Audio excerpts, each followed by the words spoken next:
Bonjour. En matière de leadership dans les relations humaines, il faut tout faire pour éviter de se retrouver à demander aux gens de te respecter. L'état brut de l'être humain, c'est de te manquer de respect. Du moins, lorsque les gens cherchent leurs propres intérêts, ils vont te gonfler comme le tapioca.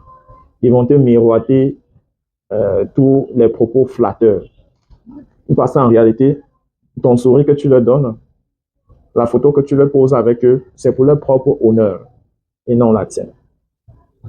L'être humain a tendance à vider l'autre de ses propres croyances pour faire de lui un suiveur.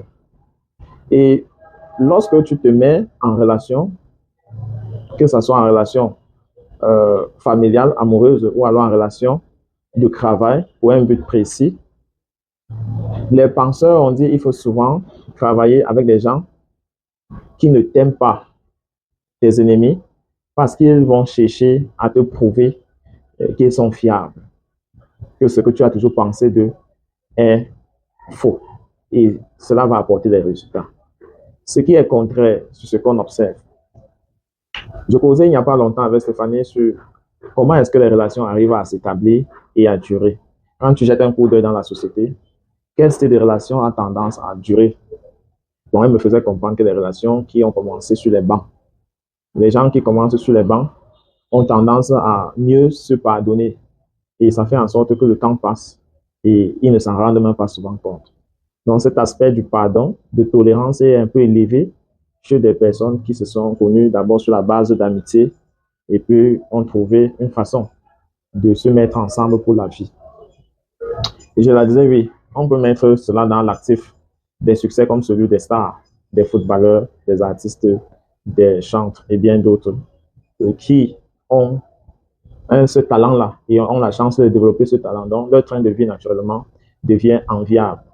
Mais tout autre être humain qui a le même talent, il devrait forger cela comme des petits bouts qui, à force de leur forger, deviendra quelque chose architectural.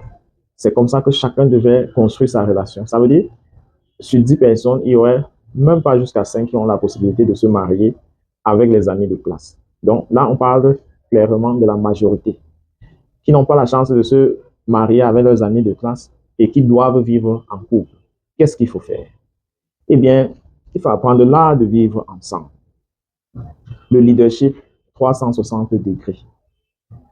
Lorsque tu vis avec les gens et tu comprends leurs attentes, tu comprends ce qu'ils veulent de toi, c'est un peu plus facile pour toi de réguler à ton niveau le respect que tu attends d'eux, pour ne pas te sentir frustré, pour ne pas te sentir à un moment donné euh, méprisé par leurs réactions.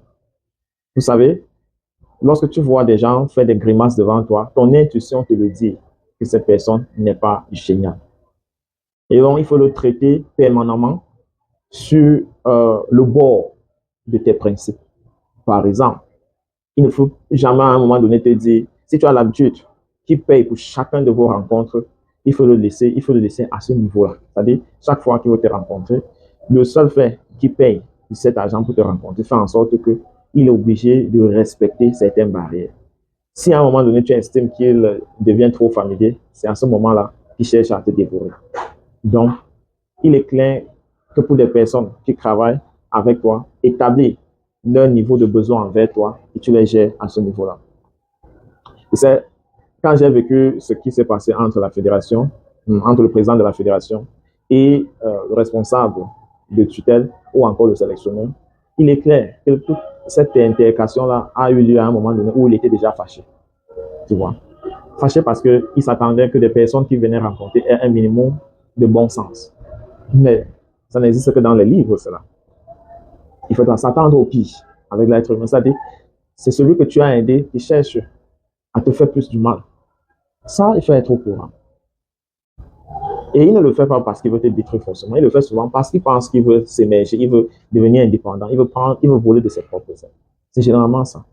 Donc, lorsqu'on fait face généralement à l'être humain et qu'on ne l'est pas sous-estimé, on ne doit pas se retrouver à vouloir dire respecte-moi ou bien ne me respecte pas. Vous voyez un peu. C'est pourquoi lorsqu'elle sort, elle démontre en réalité que vous avez négligé l'adversaire et que l'adversaire est en train de vous faire sortir de vos gonds. C'est-à-dire, l'adversaire réussit à pénétrer votre subconscience et à relever vos faiblesses. C'est comme les cris du dernier retranchement. Vous n'aimerez pas faire savoir à Mondovision, à tout le monde, vos points faibles. Parce que le monde, on est en guerre, on est tous en guerre.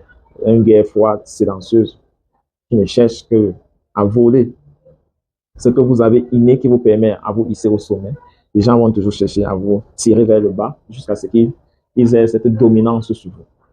Donc, pour protéger votre pouvoir, vous devez maintenir la distance sur un bon nombre de choses. Je ne veux pas citer M. Bien, parce que lui-même, il a trouvé ses limites. Cette vidéo-là n'est pas forcément sur lui, mais il a aussi ses limites. On peut dire qu'il a réussi sur le Cameroun, mais dans sa propre famille, il a les cas qui restent à revoir. Et c'est un autre pan qu'on peut en parler, c'est-à-dire on ne peut pas être meilleur partout, mais il y a un minimum qu'il ne faut pas laisser transparaître dehors. C'est ça que Robert Greene appelle self-mastery, c'est-à-dire la maîtrise de soi, qui passe inéluctablement dans les chantiers à répétition, c'est-à-dire il faut te mettre sur des situations de douleur à répétition pour savoir ta réaction face à la douleur.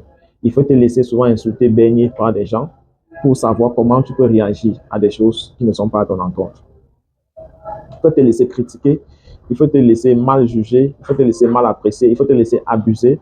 Mais à chaque fois, tu prends note et tu te promets jamais ni tomber dans ce genre de situation encore. C'est très important. C'est très important dans la mesure où lorsque les gens te froissent, ils veulent voir ta réaction.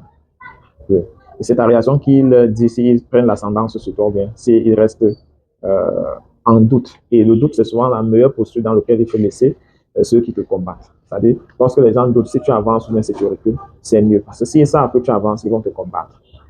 Ils sont fiers lorsque tu recules. Donc, du moment qu'ils savent que tu avances, ils vont te combattre. On va donc sortir en disant, en relation amoureuse, le plus important, que tu aies créé, que tu aies connu ta partenaire sur les bancs, au lieu de service, à l'église, le plus important, c'est d'apprendre comment créer l'amitié.